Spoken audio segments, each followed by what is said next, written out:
High, কেমন আছো তোমরা?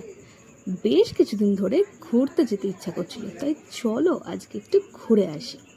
আমাদের এখানে কালী পুজো ছিল সেই দিন। ঠাকুর দেখতে দেখতে চলে এলাম স্টেডিয়াম। আরে হ্যাঁ, ডুমুরজলা স্টেডিয়াম। এই কাবাবের দোকানটায় কাবাব ট্রাই করতে। মেনুটা তো তোমাদের দেখিয়ে দিলাম। তার মধ্যে থেকে আমরা 3টে জিনিস অর্ডার করেছিলাম। সবার ফার্স্টে এটা ছিল আচারি কাবাব। এটার টেস্ট অনুযায়ী ভালোই ছিল, কিন্তু ব্যাপারটা হচ্ছে আমার মনে হয়েছে যে এটা আরেকটু কুক হতে পারতো। এরপর নিয়ে নিয়েছি হরিয়ালি কাবাব। এইটা ভালোই ছিল, টেস্ট অনুযায়ী ভালো ছিল আর কুকটাও ভালো ছিল। এরপর আমার ফেভারিট রেশমি কাবাব, মারাত্মক লেগেছিল এইটা। কাবাবসের পালা মিটিয়ে এবার আমরা চলে এসেছি পাপড়ি চাট খেতে। ঝাল ঝাল পাপড়ি চাট খেয়ে সবশেষে একটা আইসক্রিম নিয়ে আমি বাড়ি চলে আসি। আমি যাই বাড়ি আর তোমরা যাও চ্যানেলটা সাবস্ক্রাইব করতে।